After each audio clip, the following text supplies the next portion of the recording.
aqui na Betel. Muito bem, minha gente, nós estamos estreando hoje aqui, trazendo para debutar na Rádio Betel um programa e 2 apresentadores que vão dividir comigo a bancada aqui nesses dias. O primeiro, para o programa Café com Teologia, que será toda quarta-feira. Você quer trocar depois para sexta? O que você quer fazer? Não, se puder, depois a gente troca, mas por enquanto fico na quarta. Você fica com o dia que você quiser, você manda. Pode deixar. Enfia o pé na porta e entra. Né, Bárbara? Hein, Bárbara? Quem sou eu? Armando José enfia o pé na porta, não enfia? Ele chega e vai entrando de fininho, né? Tem Quando a todo gente o poder vê, do já, mundo, né? já foi. Mas se Jesus já tá. bate a porta, quem sou eu de botar o pé nela? Olha, só um teólogo é capaz de fazer piada com texto bíblico. Não dá não. É um prazer muito grande trazer o Armando para fazer essa dobradinha comigo aqui no Café com Teologia. O Café com Teologia foi criado por mim e pelo Rafael Soares, que também volta e meia está aqui nos debates. Agora tem menos um pouquinho, né?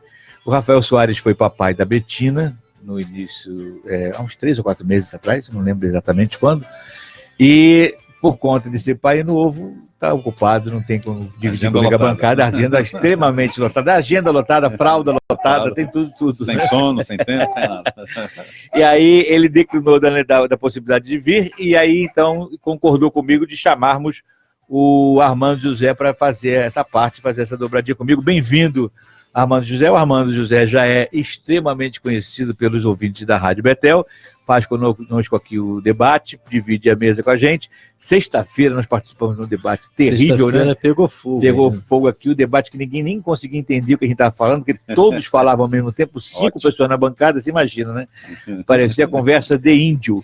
E quando eu estou falando de índio, antes que alguém me chame de xenófobo, é porque o índio tem o hábito de falar junto, né? É característica cultural do índio.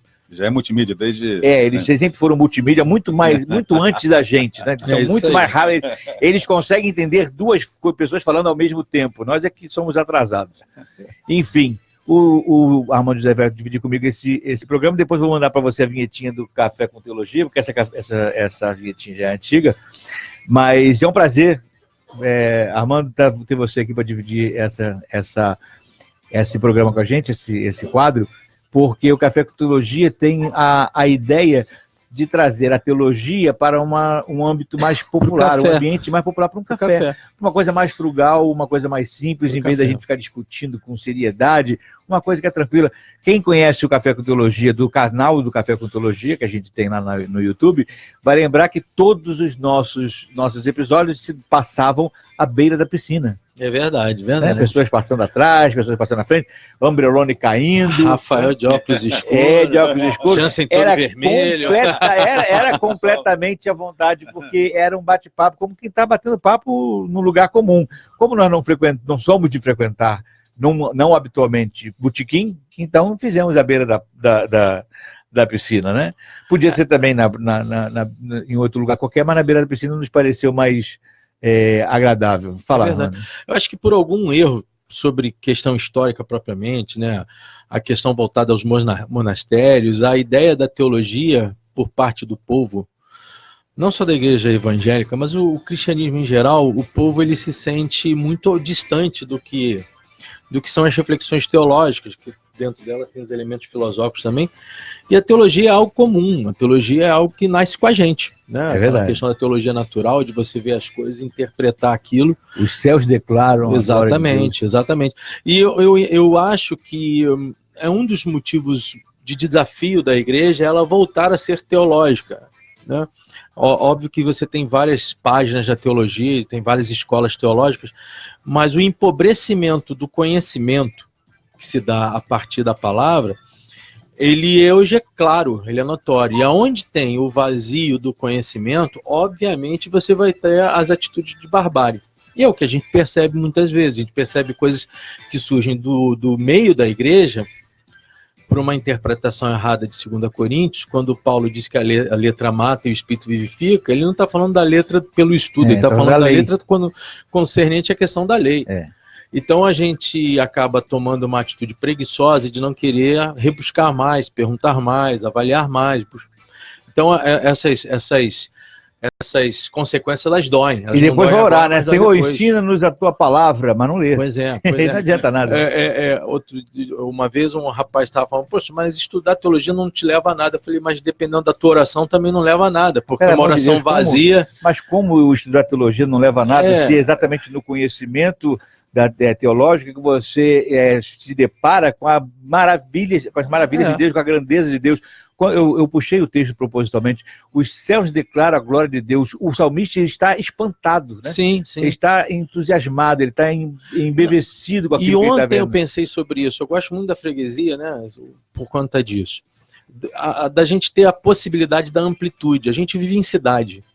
Cidade você vive entre prédios, ruas, pessoas atravessando e vindo, carros, buzina, esquinas, e com as tensões do dia a dia da cidade. Você perde o foco da amplitude. Uhum. Você vê o limite da tua visão se dá na primeira porta, no primeiro banco, no primeiro ônibus. E a amplitude te ilustra coisas que você não consegue perceber na cidade com tanta qualidade. Quando você tem a capacidade de enxergar a amplitude, você encontra dentro da cidade coisas que você não vê, que são invisíveis. Eu ontem estava, por exemplo, na Rua do Carmo e eu vi um artífice. E eu pensei, rapaz, como o artífice supera. Meu Deus. E ele luta contra tudo que é Pra hoje a continuar sociedade, existindo. uma sociedade, né, como o Bauman fala, né, líquida, é uma sociedade fria, uma sociedade da emergência, das redes sociais. E eu vi um artífice, ele está lá sobrevivendo, ele está lá mostrando para toda essa sociedade de hoje que existem coisas lá atrás que elas vão viver à mercê daquilo que você pense ou não sobre elas, entendeu? Não sei se vocês já viram dois filmes que retratam o que eu vou dizer. Um deles é a série da Mad Max. Sim. Mad Max, principalmente com o Mel Gibson ainda. Vai ter muito disso que eu vou falar. E Waterworld com o Kevin Costner. Kevin Costner. Se você perceber, todos dois relatam um tempo futuro em que algum cataclismo, alguma coisa destrói o mundo e os recursos que hoje nós usamos com naturalidade, com facilidade, eles se tornam escassos, eles se tornam difíceis e ficam apenas os rudimentos da capacidade humana de usar e de reinventar instrumentos, ferramentas e tudo mais do passado. O que eu quero ressaltar com isso é que, na prática, aquilo que nasceu do pensamento primevo, da capacidade primeira de avaliar as possibilidades diante da escassez dos recursos, é o que vai dominar, o que dá capacidade do homem de manter-se vivo diante das dificuldades. Isso. Então, quando eu não tenho uma teologia estruturada, eu abro espaço para uma heresia. Isso. Quando eu não tenho uma capacidade teológica e filosófica de pensar a teologia, eu abro espaço para caminhar a reboque de todo vento de doutrina.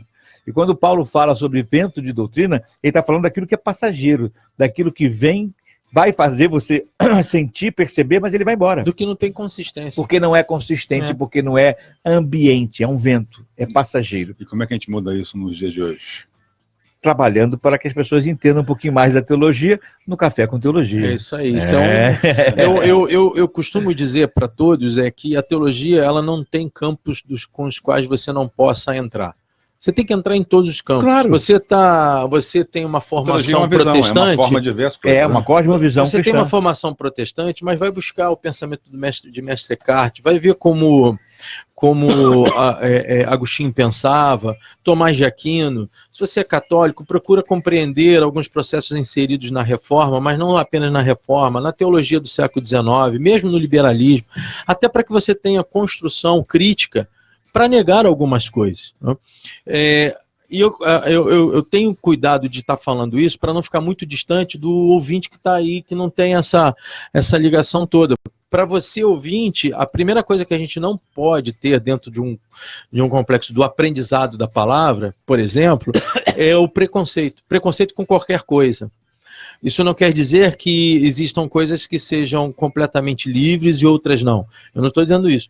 Mas você tem que estar... Aquela ideia do ler de tudo e conter o que é bom, pois é exatamente isso. A grande questão hoje é que a igreja, e ela sempre foi um canal de formação.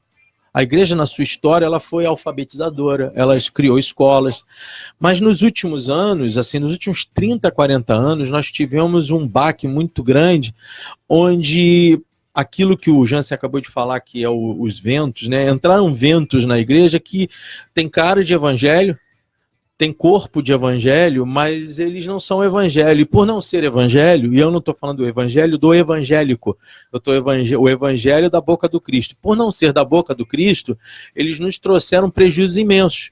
Então, existem teologias que você pode questionar. Por exemplo, a teologia da prosperidade. É essa que tem mais valor hoje dentro da igreja. Então, se você tem uma teologia que ao invés de ser aquela a antiga busca humana para um encontro com Deus, o tal do religar, ainda da religião, e você transforma essa teologia na busca do homem, daquilo que Deus pode dar, aí você destrói o evangelho, porque você começa a tratar Deus não como Senhor e amigo, e tratar Ele simplesmente como servo e como mordomo. Isso é complicado. Muito bem. Deixa eu mandar aqui um abraço para o pastor Tiago Alves Barbosa, que está nos assistindo pela live da rádio. Bom dia, pastor, bom dia. Bom dia também para Conceição Hernandes, gosto muito desta rádio. Obrigado, Conceição, um abraço grande para você. Também fala aqui a Shirley Alves, aí a milícia chega mais organizada que o Estado, onde vamos parar? É exatamente o que a gente falava, olha como é que é a sensação dos nossos ouvintes. Muito bem, nós vamos para um rápido intervalo e na volta, tempo no Rio de Janeiro, DJ Azeitona. Você está ouvindo